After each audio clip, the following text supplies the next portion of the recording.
Historia con Sentido. Un podcast realizado y presentado por Juan Carlos González. Un saludo a todos y bienvenidos a Historia con Sentido. En primer lugar, este saludo va a todas las personas que me seguís a través de las redes sociales, de Facebook, de Twitter, de la página web, y a los que escucháis con cierta asiduidad o esporádicamente este podcast de Historia con Sentido. Hoy os propongo un tema bastante más cercano de los que a veces suelo exponer, que es primavera de exposiciones en Madrid. Muchas veces nos vamos por ahí a ver cosas raras, a ver edificios, a hablar de personajes de la historia, y a veces tenemos una riqueza tan absolutamente espectacular que no la contamos, porque como la tenemos tan cerca y la vivimos y paseamos entre los museos y entre las salas de exposiciones, pues nos parece que, bueno, esto que tiene menos importancia. Y yo creo que la tiene, y que la tiene mucho por los temas que se están tocando durante esta temporada en los museos y en las salas de exposiciones, y sobre todo porque se ha dado una convergencia de situación en las exposiciones que me ha sorprendido de una manera muy positiva. Bien, los museos, para los que no conozcáis Madrid, la esencia de casi todos los museos, tenemos la suerte que está en una calle, así que no nos tenemos que mover mucho para ver nuestros museos, porque con el eje que va de Recoletos, Cibeles, Paseo del Prado hasta llegar a Atocha, estamos recorriendo o podemos recorrer todos los museos o los más importantes que hay en Madrid. Nos dejaríamos algunos museos que no están en ese eje, sino que están en los laterales, o el Palacio Real, que está en otra parte de Madrid. Pero en esencia tenemos la suerte que están todos en una calle, o sea que es como andar por la calle de los museos. Yo no sé si en otras ciudades se da, he visto ciudades donde los museos están como más distantes, en algunos sí que están relativamente cerca, pero una persona, si coge ese eje, se pone a pasear y va viendo una cantidad de arte impresionante. Bien, pues vamos a ello, no os cuento más historias de las calles de Madrid, y vamos a empezar por el norte de ese eje, de esa calle, que es donde está la Biblioteca Nacional. Nuestra Biblioteca Nacional tiene dos partes, o sea, allí había un antiguo convento de agustinos recoletos, por eso la zona se le llama Recoletos, porque ahí estaban los frailes y los agustinos, y con la desamortización ese convento lo tiraron abajo. Y en tiempos de la reina Isabel II se proyectó construir una biblioteca nacional, y como el edificio era bastante grande, pues hacer también un museo de las arqueologías de los museos reales, como los museos reales. En todo esto siempre se copiamos a Inglaterra, que fue la gran precursora, sobre todo con la reina Victoria, con la época victoriana, de realizar museos para conservar las cosas y para poder exponerlas a visitas y a las personas, en un primer momento a las personas que tenían cultura y que se acercaban a las ciudades, pero luego ya también abiertas a todo lo que era un público en general. Bien, en este edificio que os hablo, que es un edificio muy espectacular, con un gran portalón imitando a los templos griegos, con las artes en subidas ahí encima de las columnas, y con las tallas de los más importantes escritores del país en la escalera de acceso a la sala principal.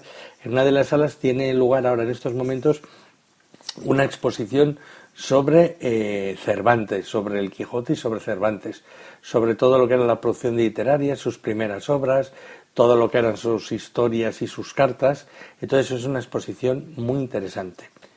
Pero como esto viene más de cara a la literatura, pues igual otro día os hablo de esta exposición, pero vamos a pasar al otro lado. Damos la vuelta al edificio. El edificio por la puerta principal da a la calle de Recoletos, y por la parte trasera, por el testero de la construcción, da a la calle Serrano. Entonces, en la fachada, que también es espectacular, no tanto como la otra, a la calle Serrano, es donde está el Museo Arqueológico Nacional, restaurado, y es una de las joyas. Yo creo que se ha ganado todos los premios de museología, porque estuvieron 5 años restaurándolo, pero ha quedado, no os puedo explicar, o sea, cualquier expresión que pueda emplear para definir cómo ha quedado expuesto y con la visibilidad, con el estilo.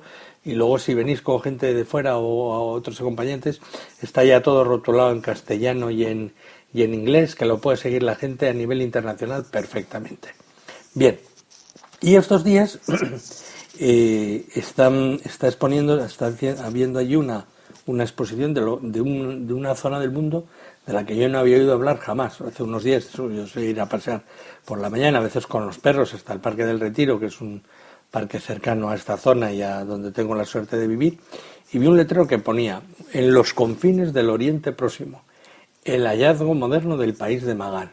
Y yo, ¿pero qué es eso? El país de Magán, una exposición. Y pues ya cuando la abrieron, dije, bueno, pues voy a acercarme. La abrieron el 19 de abril, estoy hablando primeros de mayo, y entonces dije, pues voy a ver qué es esa zona.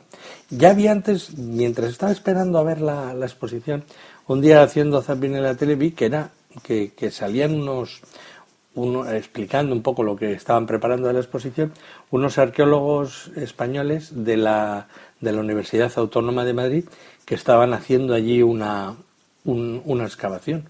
Pero claro, me sonaba todo tan raro, porque yo sé que estar en Egipto, porque con relación a Egipto siempre ha habido muchísima cooperación desde tiempos de Nasser, desde cuando se ayudó a hacer la presa de Asuán. Eso sí que lo conocemos más o menos todos. Y que también hay otra representación de excavación en México, en las ruinas mayas, que tienen como un par de templos en la zona del Yucatán, que están ayudando allí con la Universidad Autónoma de México y con el Instituto de Arqueología de México a sacar ciertos elementos. Pues no tenía la idea de esto de Magán. Primero no lo situaba, porque esto está en el oriente, en Arabia, si recordáis esa la península arábiga, pues en una especie de cuerno que hace que se prolonga hacia arriba en un extremo. Entonces eso es una zona que no ves ni ciudades, miras en el mapa y parece que no hay nada. Y porque eso es un emirato, el emirato de Sharjah, Sharjah.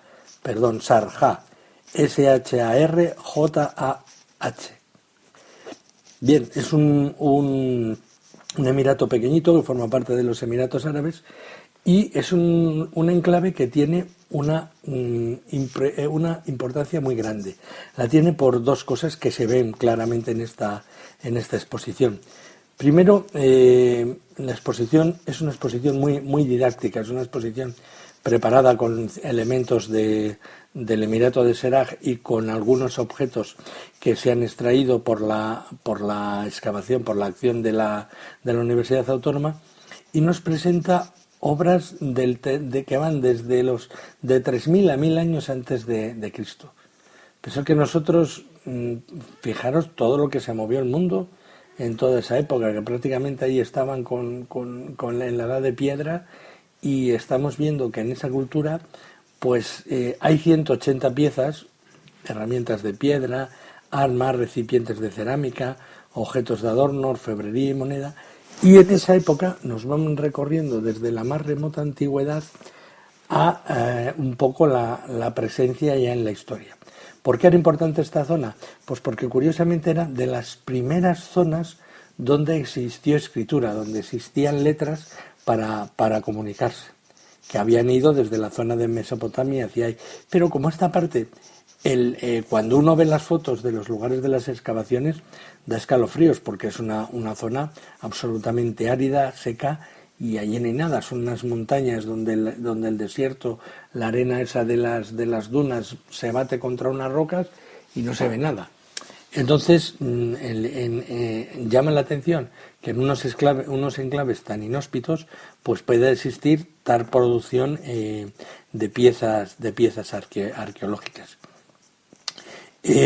Las piezas nos muestran también todo lo que fue como enclave importante las ciudades costeras para movimiento de todo lo que era la venida de productos hacia el Mediterráneo y la partida de productos de la zona del Mediterráneo, de la zona fenicia, hacia la zona de la India, hacia el otro, hacia el extremo oriente. Pues claro, esto lo estamos haciendo, si lo hubiéramos hecho después de Cristo, pues hubiera tenido algún sentido porque ya nos habrían quedado más detalles. Pero estamos remontándonos 1000, 2000, hasta 3000 años antes de Cristo. Por eso la antigüedad es muy, muy importante. Y luego lo que están excavando en la Universidad Autónoma, aparte de ciertas tumbas muy interesantes, redondas, que nos recuerdan, a mí me recordaban en parte a las tumbas celtas, es un sistema de recogida de agua para todo el año. Entonces hay como una especie de galerías. Imaginaros que lo han hecho con inclinación, como unos grandes círculos y unas grandes rayas. Todo eso picado en piedra. Entonces cuando llovía, el agua iba por los canales, se metía en una espiral y se quedaba el agua depositada en unos depósitos que les duraba todo el año, porque allí estaba fresquita, estaba a la sombra y no se evaporaba, ni se filtraba en la tierra, porque estaba todo hecho en piedra. Entonces las conducciones que hay son unas conducciones absolutamente impresionantes. Bien, no os voy a hablar más del País del Magán porque ya nos vamos a ir a ver la siguiente exposición. Hemos cruzado la calle, hemos bajado de la calle Serrano otra vez a la calle Recoletos y nos acercamos a lo que es la sede de la Fundación Mapfre de Recoletos, donde ya nos encontramos, hemos estado viendo una cosa de muy, muy antigua y vamos a ver una historia como muy, muy, muy moderna, que es la historia de los pintores del periodo italiano del divisionismo al futurismo.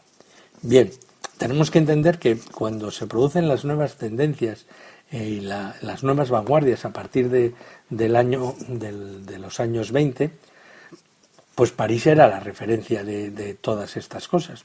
Sin embargo, dentro de lo que era la evolución de la pintura, el divisionismo es un fenómeno propiamente italiano. Es un fenómeno italiano que es un movimiento autónomo y que entiende de una manera diferente las investigaciones sobre la luz, sobre el color, sobre los tonos. Entonces, es una especie, como para que os situéis, de movimiento que viene de alguna manera del impresionismo, va hacia la pintura figurativa y va evolucionando ciertos pintores hacia el puntillismo y otros hacia el simbolismo. Esto es, igual me estoy aquí liando a la hora de hacer muchas cosas, pero bueno, voy a intentar explicaros un poco todo. El divisionismo es el que sienta las bases del futurismo que viene después. Como movimiento, el divisionismo evoluciona hacia el futurismo y viene como os he dicho, de la pintura romántica, iba a decir románica, ¿no? Romántica que había en Italia, que era los Macciolis, que era un movimiento de un grupo muy grande de pintores que toman una serie de pintura de todo lo que eran las excavaciones, la vuelta a la naturaleza, y que una parte de pintores que más o menos estaban reflejando ese momento serían en Inglaterra los prerrafaelitas. Bien, más o menos ya os estoy situando un poco cómo es la historia. Entonces han traído 80 obras de casi todos los pintores de los museos italianos, que van, pues pueden ser desde la Galería de los Uffizi a la Pinacoteca de Brera, al Museo Sagantini, al Jos Pompidou, al Gremel Museo, al Museo Nacional de Arte de Cataluña, porque se habían movido. Estamos hablando de cuadros de los años 20 o 30. Entonces estos, los tonos, los colores, los van haciendo como irreales, como iba pasando en el impresionismo. Y van evolucionando hacia un intento de reflejar la pintura social. Curiosamente, la mayoría de los pintores que luego os citaré acaban en el fascismo italiano con Mussolini, porque era el que estaba mandando en aquel momento y ellos estaban entusiasmados con el engrandecimiento de Italia. Esta pintura social acaba en el simbolismo. En el simbolismo pues son esas representaciones donde vuelven a rescatarse elementos de la mitología, con unas pinturas muy difuminadas que se meten en las acciones del hecho que se está reflejando en el cuadro. Y luego avanza hacia el futurismo, donde ya aparecen seres, colores, formas que no tienen que ver ya nada con la realidad, pero que son más o menos definidas porque sigue siendo una pintura figurativa. Así como en el abstracto perdemos los contornos, en la pintura, en el futurismo mantenemos contornos, mantenemos líneas y mantenemos colores que nos pueden identificar, aunque los seres y las formas sean absolutamente extraños y absolutamente las más de las veces fantasmagóricos. Los pintores más representativos son Carlo Carrà, son Giuseppe Pelliza de Volpedo, Giacomo Balla, Angelo Morbelli, Umberto Bacchioni y sobre todo Giovanni Segantini, del que han traído más obras. Una exposición preciosa. El edificio de la Fundación Mapfre Recoletos es un antiguo palacete, el Palacete de Montserrat, y es una joya de exposición. Bien, seguimos bajando por la calle de Recoletos y nos encontramos ya con lo que es el actual ayuntamiento, que era el Palacio de las Comunicaciones, que antiguamente, actualmente es el ayuntamiento, antiguo Palacio de las Telecomunicaciones, y es donde está la fuente de la diosa Cibeles. Continuamos descendiendo por la calle a Paseo del Prado, después de haber dejado allí la Cibeles, y vamos hacia Neptuno y nos encontramos pues con otro de los museos más emblemáticos que tenemos ahora, que es el Museo Thyssen-Bornemisza, que está hecho también en otro palacete y que es uno de los museos que más actividad y más vida propia tiene. Y nos ha presentado dos ofertas. Una es una referencia al realismo de aquí, de nuestro país, y otra es referida al realismo norteamericano. Bien, en la exposición que es referida a los realistas de Madrid se exponen las obras del Grupo de Madrid. El Grupo de Madrid eran un grupo de pintores y pintoras que pintaban el hiperrealismo y el realismo. Realismo es cuando lo que vemos es igual que es en la realidad, y el hiperrealismo es cuando es más allá o sea, se busca el detalle más absoluto. Para que os imaginéis qué sería el hiperrealismo, pues si pintáramos un rostro, el que viéramos en el cuadro, si viéramos el cuadro y lo identificáramos plenamente con el personaje al que estamos viendo, eso sería realista. Pero el hiperrealismo sería cuando llegáramos a ver los poros y los pelos de esa cara. ¿Entendéis un poco la diferencia entre? Entonces, el realismo en algunos casos avanza hacia el hiperrealismo y en otros casos queda ahí en un mundo que es reflejo claro de la realidad, con clarísima comprensión de las líneas y de los elementos que vemos. Bien, el grupo de los realistas de Madrid están formados por las pintoras Amalia Avia, María Moreno, Esperanza Parada e Isabel Quintanilla, y por los pintores Antonio López, Francisco López y Julio López. Bien, el pintor más importante de este grupo es sin duda Antonio López. Antonio López es un grandísimo pintor y escultor, y es sobre todo un trabajador infatigable. O sea, la producción que tiene, lo que le tiene que costar en tiempo de avanzar los cuadros, a mí me parece impresionante como trabajo. Para mí él cubre sus cuadros de una, como lo define mi amigo Miquel, que sabe de arte más que yo, los cubre de una especie de frialdad.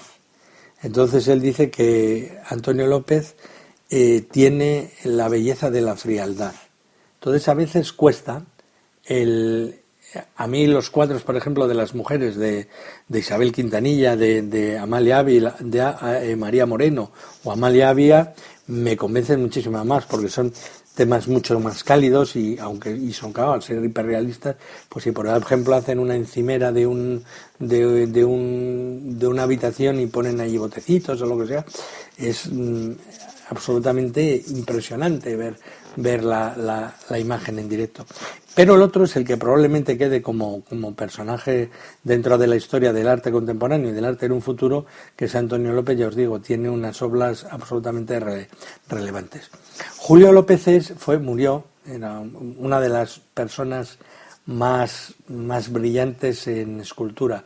Yo creo, aunque vais a decirme que soy un poco exagerado, yo creo que era el Donatello de nuestro tiempo. Tiene unas esculturas en bronce de un realismo y de una crudeza increíble. Tiene un estilo propio, también no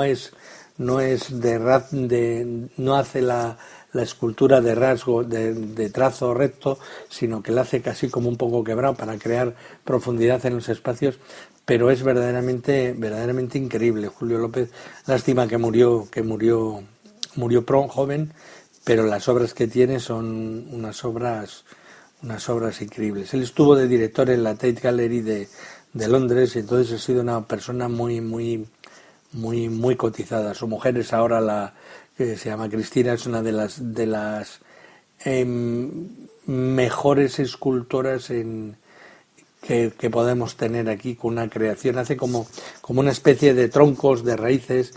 Es increíble. Muchas veces nos da pena cuando se ha perdido un personaje de estos, y sobre todo vemos qué riqueza hacía, ¿no? Dos personas que eran pareja y eran cada uno en una línea totalmente diferente, pero qué impresionante era la producción artística que hacía. Bien, en una sala, como os digo, están los realistas del grupo de Madrid, y en la otra sala están dos pintores hiperrealistas y realistas americanos. ¿Quiénes son estos? Pues son los White, son Andrew y Jane White, escrito W-Y-E-T-H, y estos son unos pintores increíbles. Yo no conocía prácticamente nada, entonces fui a ver la exposición. Había un cuadro ya de ellos en el Thyssen, que es una chica. Os voy a explicar un poco cómo es este cuadro, porque es el cuadro que está siempre fijo, y si alguna vez queréis verlo, está en la colección del Museo Thyssen. Es una chica que está con un jersey de lana, con una especie de trenzado el jersey. Luego se le ve la cara muy cerca, y luego tiene un gorro de piel encima, de estos como de los castores o de los osos. Entonces, para que os hagáis una idea de lo que se explicaba del realismo, cada uno de los pelos que forman el gorro de la chica está pintado uno a uno, pero si por ejemplo en la arranca del pelo es cano y en la parte central es marrón y en la punta es negro, pues todo ese desarrollo se va viendo en cada uno de los pelos. O sea, es increíble el trabajo que había que formar. James todavía está vivo. Andrew ya murió no sé si murió en el 89 o en el 90, alrededor de todos esos años.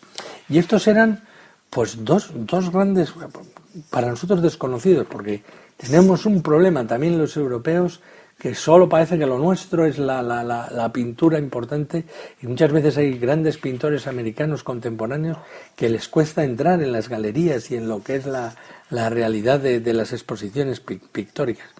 Estos se mueven en Pensilvania, en la nada, o sea, estos deben tener ahí un estudio, por lo que yo veo en las fotos, un estudio en medio de la naturaleza, pues donde hay las grandes extensiones de maíz, los ríos esos que hay un molino aquí, no hay paisajes, no hay grandes montañas, ni nada, todo hay una llanura, y entonces se mueven ahí en Pensilvania, y luego se mueven las pequeñas islas de la zona de Boston, toda esa serie de islas que están en la costa este americana, que son sitios también inhóspitos, muy de pioneros, muy de pastores y muy de todas estas cosas. Entonces ellos explican cómo pintan, ¿no? Entonces el padre le enseñó al hijo a pintar, y él aprendió pintando, primero, antes de todo lo que es la explosión realista, Pues aprendiendo a dibujar. Porque la gente dice, esto de pintar, esto de me pongo a un curso y pinto. No, no, no. Esto dice que estuvieron años, bueno, el padre le cuenta cómo le enseñaba al hijo y él cómo aprendió de ser autodidacta, pintando objetos geométricos. Cogían allí un cubo y un cono y venga a pintar. Porque la teoría que tenía el padre que es, si sabes hacer las cosas bien, puedes cambiarlas y perfeccionarlas. Puedes cambiarlas si te vas a la abstracción y puedes perfeccionarlas si te vas al hiperrealismo. ¿Entendéis un poco en qué mundo nos movemos? Los pintores han evolucionado mucho hacia la abstracción y ahí muchas veces te pierdes, a no ser que seas un gran entendido de por dónde han evolucionado con sus colores, sus formas, sus texturas. Pero los otros han evolucionado sabiendo dibujar y sabiendo pintar muy bien y habiendo errado muchas veces. Entonces tienen como, bueno, su pintura, y estos pues pintan paisajes de estos inhóspitos que tienen por ahí cerca de donde están ellos, muchas veces en su estudio, porque claro, allí el tiempo en invierno pues será demoledor. Y entonces pintan paisajes bastante inhóspitos, luego pintan pues todos los animales que tienen, muchas veces pintan sus perros, hacen estudios de sus perros, con sombras, sin sombras, atados a una cadena, sueltos, durmiendo encima de un saco, y luego pintan los personajes que tienen molineros, amigos suyos, la gente que tienen alrededor, porque estos no se mueven así en grandes sociedades. Y luego pintan también animales, pintan cerdos, pintan terneros, pintan gatos por ahí dando brincos y peleándose, o sea, toda una especie como de folclore pictórico que nunca se nos ocurriría pensar que lo pueden hacer. Que lo pueden hacer, no, que puede ser motivo de pintura. Aventar un ternero, pues bueno, se nos ocurre que puede ser dentro de la pintura realista, pero tampoco es lo que más llamaría la atención nuestra. También pintan carneros, ya os digo, en estas islas tan inhóspitas, y el hijo James hizo ya una serie dedicada a los pecados capitales. Pues bueno, los pecados capitales, ya al principio me costó cazar la idea. Lo hizo con gaviotas. Entonces hizo la ira, la gula, la avaricia, todas esas cosas. Entonces con escenas de las gaviotas, pues que se apropiaba de todos los cangrejos. En este sentido era la imagen de representación de todo lo que eran los vicios. Ellos han sido también pintores de los presidentes. Yo cuando vi esto, digo, esta gente es importante, ¿no? Estos les han pintado a Kennedy, han pintado a Bush, han pintado a prácticamente. Eran muy amigos de Warhol, y entonces también le han pintado muchas veces a Warhol con su perrito, con el perro que tenía, con sus gafas tan características de creador. Y como os digo, es un mundo. También han pintado gallinas, han pintado, como en la zona donde vivían era muy importante, debe ser muy importante lo de Halloween. Entonces también pintan cosas de Halloween. Tiene una parte dedicada al desnudo que es también absolutamente increíble. Y luego son como muy elementales. Otra persona que también pintan mucho a la hora de hacer los estudios es a Nureyev, al famoso bailarín que le conocieron y que le pintan muchas veces desnudo en medio de la naturaleza, en esa especie de enclaves sin ningún otro elemento más que un matojo de zarzales que limita un poco el futuro. Pues bueno, colección Andrew y Jane White escrito en el estudio, se llama la exposición. Otra exposición imprescindible y bellísima.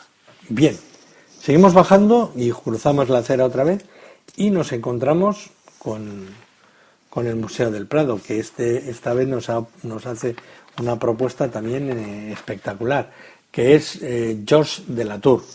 Georges de Latour era un pintor del cual tenemos, un pintor barroco, del cual tenemos dos obras en el Museo del Prado, que es un ciego tocando la fanfonía y un San Jerónimo sujetándose las gafas. Hay veces que también nosotros merecemos palos, porque el segundo cuadro, que lo encontraron en un ministerio, habían desmontado el cuadro, para que veáis qué burrada, habían desmontado el cuadro y lo habían empleado para hacer la tapa de una mesa camilla. Entonces un día los de mantenimiento, señores estos de mantenimiento que hay en los ministerios, pues empiezan la mesa se quedó coja y empezaron a desmontarla y digo, uy, si hay aquí un cuadro clavado. Y entonces les pareció que era un antiguo y tal, y pues vamos a llevarlo a restaurar para que lo vean en el Museo del Prado, para ver si vale algo y si no lo tiramos. Y cuando llegan al Museo del Prado ven la firma y dicen, pero que esto es un cuadro de Delatour.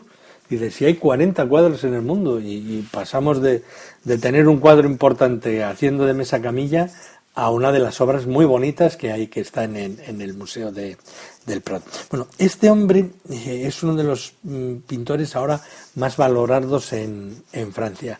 Su época de vida es de 1593 a 1652 y es todo como muy misterioso todo lo que hace.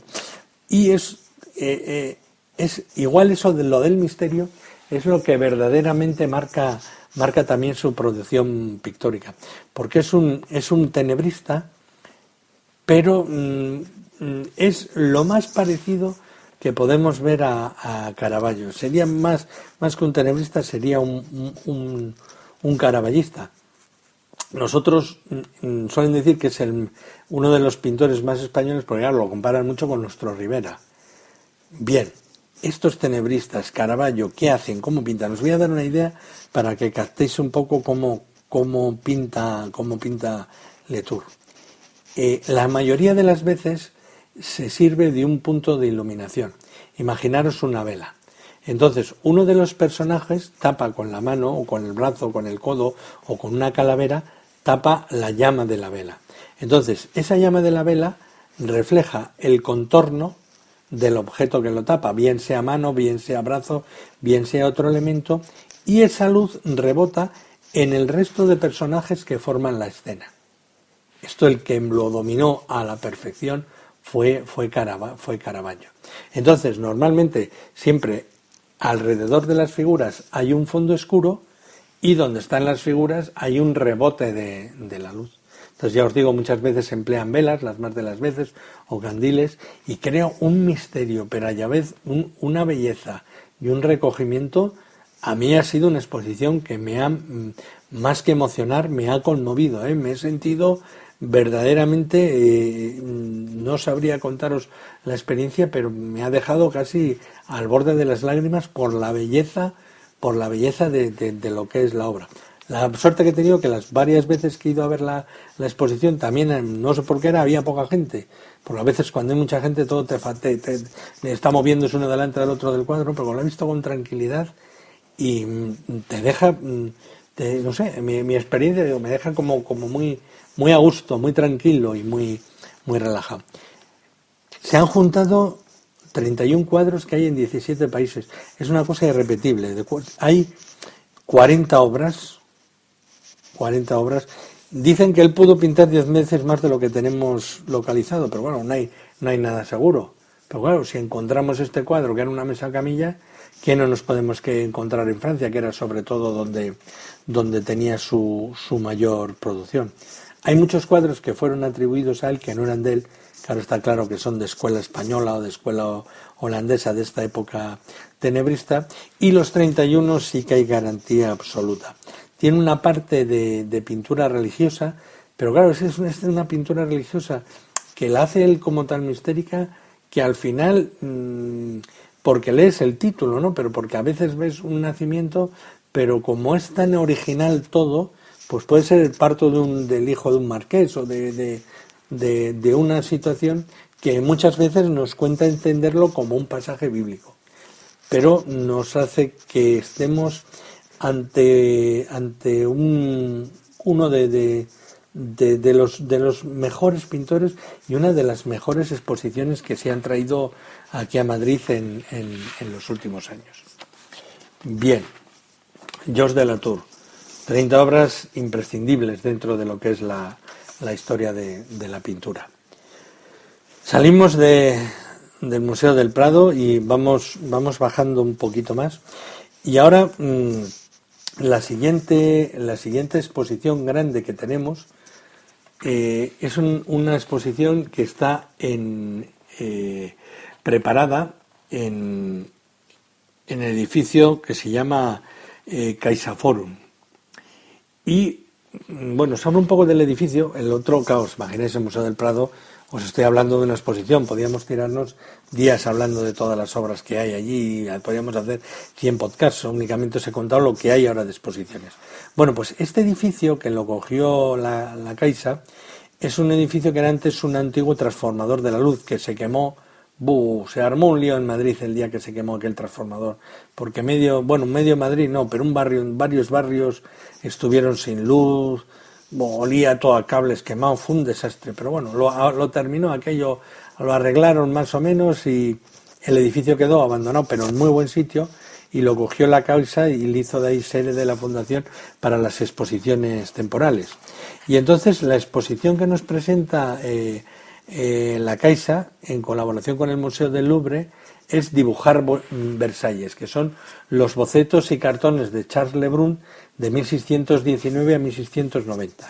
Bien, Charles Le Brun era el decorador y un poco el arquitecto y el que dirigía todo lo que era la labor de pintura de Versalles. Ya sabéis que el Rey Sol se lleva a la corte de París a Versalles porque ya está harto de todas las conspiraciones y de la sociedad y de la pobredumbre que tiene la ciudad de París, y traslada toda la corte y empieza a hacer un palacio donde él va a vivir, que es el palacio de Versalles. Y a Le Brun se le encarga todo lo que es las imágenes pictóricas para que rellene los espacios más imponentes que se están creando allí, que son la escalera de los embajadores, que se ejecuta entre 1674 y 1678, la galería de los espejos de 1679-84 y los salones de la guerra y de la paz entre 1685 y 1686. De estas tres estancias que él decoró, la escalera de los embajadores no es en la actualidad como él la hizo, sino que luego se transformó y se perdió todo lo que era la escalera. Sin embargo, los dibujos sí que sabemos cómo era. Entonces, como os digo, aparte diseña estatuas para el parque, es fundador de la Academia de Pintura y de Escultura, es director de todo lo que son las manufacturas que hay que hacer de dibujos, de diseños. Le Brun era el factotum en el Versalles de Luis XIV. Bien, ¿y qué es lo que han traído aquí? Bueno, una cosa que yo no sabía. Bueno, sabía que habían dado dibujar Versalles. Bueno, pues serán bocetos, ¿no? Bocetos. Cuando Le Brun se muere, pasa una de las cosas que no había pasado nunca, que como ya era tan famosa su pintura, el rey requisa todos los bocetos que tenía y todos los apuntes que tenía, que en total eran más de 3.000. Entonces, lo que se nos presenta en esta exposición son los cartones que empleó para pintar las grandes estancias, los cartones ya restaurados que explican cómo han desarrollado allí toda la técnica de todas las figuras de la escalera de los embajadores y de parte de la galería de los espejos y de parte de los salones de la paz y de la guerra. Bien, os cuento. Le Brun, cuando iba a hacer una estancia, pues él calculaba qué efecto quería conseguir, porque muchas veces, por ejemplo, cuando nos imaginamos un gran palacio, pues ese gran palacio a veces tenía profundidad y entonces uno podía hacer una balconada, pero había veces que el palacio se hacía con limitaciones y entonces cuando uno no podía hacer una balconada para crear la impresión de la balconada, lo que hacía que era la pintaba. Entonces hacía un balcón, ponía ahí unos personajes, ponía un paño que caía, que creaba profundidad, las figuras las hacía más grandes las próximas al balcón, más pequeñas las que estaban más alejadas, y entonces uno ópticamente cuando veía esa situación le creaba la profundidad y le daba la sensación de grandeza. O cuando se hace una bóveda, las figuras que están más próximas a quien las mira son más pequeñas, que las que están arriba del todo, que son más grandes, porque al estar más lejos va aumentando la distancia en la que vamos viendo, y si fueran más pequeños perderíamos la visión, dejaríamos de verlo. Bien, pues ¿qué hemos descubierto con estos cartones? Pues han descubierto muchas cosas. Perdón. Han descubierto muchas cosas. Primero, que él pintaba en los cartones y después, cuando iba allí a la pared, apretaba la parte que él había pintado como de más oscura, más gruesa, la apretaba por encima del cartón con un hierro, como una especie de clavo, y eso se quedaba impreso en la parte de yeso donde iban a pintar el mural. Entonces, con eso luego le daban al papel ese que ya le habían agujereado, le daban un poco de carbón y ya le salía dibujado en la pared lo que tenían que pintar. Y en la otra parte lo hacían con puntitos, no sé si os acordáis, cuando éramos niños que nos hacían un dibujo, por ejemplo un camello, y era todo puntos que tenías que ir uniendo uno hasta que te salía la silueta del camello. Pues eso era lo que hacía Charles de Lebrun, y eso es lo que han traído a esta exposición de dibujar Versalles. Bien, podríamos estar hablando horas y horas de más exposiciones que hay. No he entrado en las que hay en el Museo de Arte Moderno Reina Sofía, solo os he hecho el recorrido de una calle y habéis visto que os he estado contando cosas casi 40 minutos. Una de las cosas que siempre tenemos que tener en cuenta es que no tenemos que tener miedo a los museos. La gente, tanto sea gente que ve como no ve, y ve veces que dice, si no me entero de nada, si yo no comprendo. No, siempre nos queda algo. La belleza tiene muchas formas de representarse. A veces en un cuadro abstracto nos pueden llamar mucho la atención y gustarnos mucho los colores. A veces en una pintura que está muy difuminada por estar tapada con una mano y verse la luz a través de una vela, como en el caso de Georges Latour, encontramos una belleza inconmensurable. O otras veces encontramos cómo eran las primeras letras hace 3.000 años en un país como el país de Mogán. O vemos a los pintores de principios de siglo, de los años 20, del divisionismo italiano, cómo por una parte estaban haciendo pintura espectacular y por otra parte ideológicamente iban avanzando hacia el fascismo italiano. En fin, esto es historia con sentido, y les ha hablado, encantado de hacerlo, Juan Carlos González. Juan Carlos González presenta Historia con sentido. El podcast que te habla de historias de la historia, sucesos, eventos, como si ayer fuera hoy.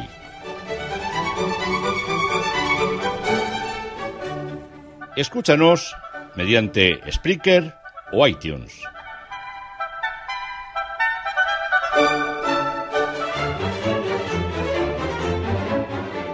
Contacta con nosotros por las siguientes vías: visitando nuestra web www.historiaconsentido.com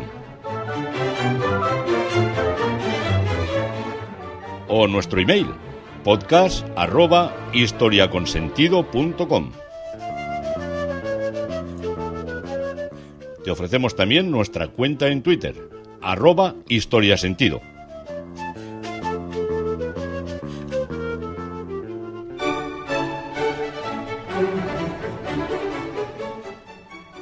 Historia con sentido, un podcast de Juan Carlos González.